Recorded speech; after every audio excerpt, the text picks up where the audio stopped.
So next up is Rita McGrath, again, to talk about her book, The Entrepreneurial Mindset.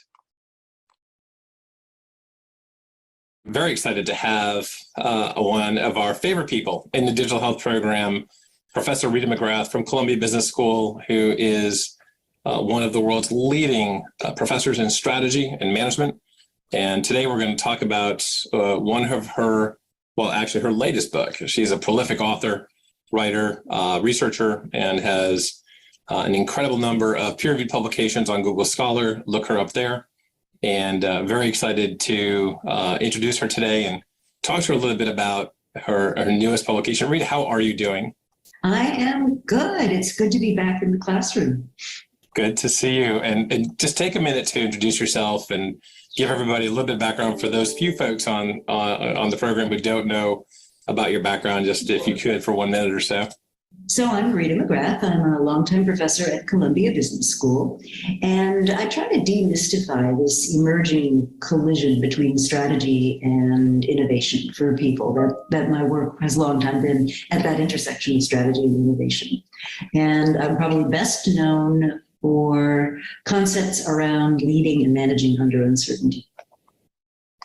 That's fantastic. And again, very excited to hear more about the work that you've put together, Entrepreneurial Mindset, but also would like to know a little bit more about what some of your latest research projects are. I know you're always doing something interesting. Tell us a little bit about what you're working on these days. Yeah, well, I've got an article that's co-authored with Ram Sharan coming out in the Harvard Business Review. And the thesis of the article is that increasingly, as we have digital tools for managing work, that a lot of the things managers used to do, coordinate and communicate and try to get pieces of the organization aligned, that a lot of that can actually be distributed to teams. Now, this doesn't mean you have to give up your responsibilities as a leader, but what it does mean is that a lot of the kind of paper shuffling stuff that used to happen can now be handled some other way. And what that gives rise to is teams that, in the right circumstances, can operate in what we call a permissionless manner. And again, it doesn't mean you give up your responsibilities or decision rights as a leader. What it means is you're pushing decisions as close to the customer, as close to the edges of the organization as is reasonable. And, it's a little controversial. Some people are saying, well, no, managers still really matter. And I'm not saying managers don't matter, because as a leader, your job is now shifted to creating the context, creating clarity about the strategy, creating the conditions in which other people can take the initiative. That's fantastic. And tell the audience a little bit about what motivated you to write about this such a germane topic for today's economy. Well, it's a little bit like people were delayering and changing hierarchies, and you saw layers of management disappearing. But it was done in a relatively haphazard way. And in some places it was done, I don't think, for the right reasons. It was done primarily for cost-cutting reasons, rather than creating greater forms of management. And I've been interested in organization structure for a long time as it relates to your ability to execute strategy. And then I started noticing some of these firms that are really high performing, but that don't seem to put a lot of traditional hierarchical boundaries around their people. So a canonical example would be Amazon, but a lot of the digital first tech giants are kind of operating this way. And what you'll see them doing is arranging the conditions under which people can fairly independently pursue things. So there's pots of resources that are accessible from multiple places. There's multiple sources of those resources, so one no doesn't kill your project. And people are really empowered to experiment and try things. And that connected me to this whole body of work I've done on managing under uncertainty, where one of the things you find is if you can learn fast and test assumptions quickly, you can make a lot of progress, even if things are very uncertain. So I was really interested in looking more deeply at that. That's fantastic. And for those in the audience who haven't already connected with her on LinkedIn, please do connect with Rita on LinkedIn. She has a tremendous weekly LinkedIn publication that she puts out, which is always a fun read and offers a lot of insights to business leaders. And again, look for the LinkedIn link coming in on your chat box live on the chat. One of the team members will put that in there if they haven't already.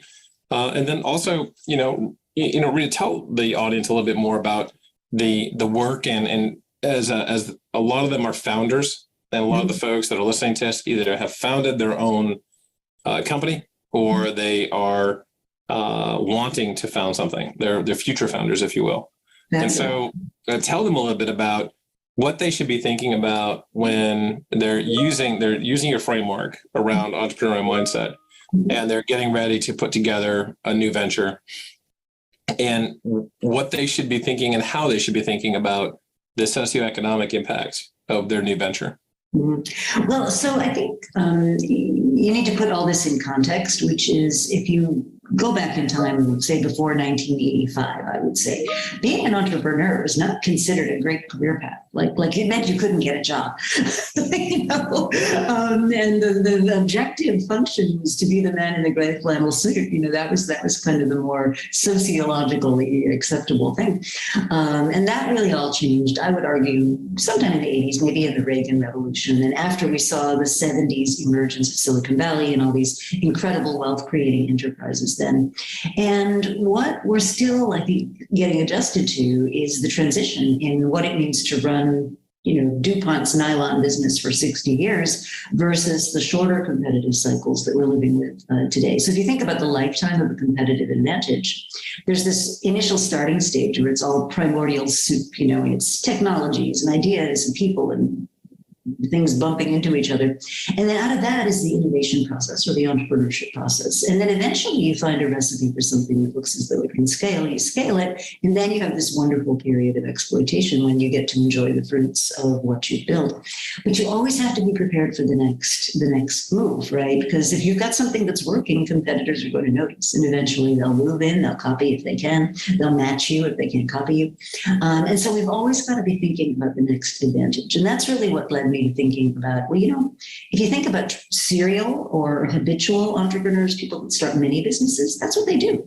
They're just fountains of curiosity. They're looking for new things all the time. They're looking for indicators that things could change in a way that creates an opportunity. And they're not afraid to start multiple things. And very often I find with those folks that when it gets to that steady state operating rhythm, they kind of get bored. They want to move on.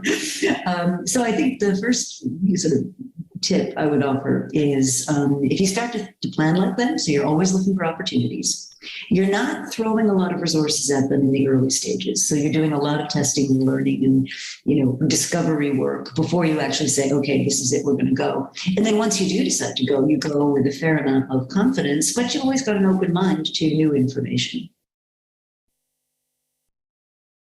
And so just wrapping up now, and again, for everyone listening, there is the link to purchase the book on Amazon. Please do take a look at it. It's just a wonderful read. If you could then just, some final thoughts, Rita, for this audience of, some folks in venture, some folks with large enterprises, some folks who have their own startups.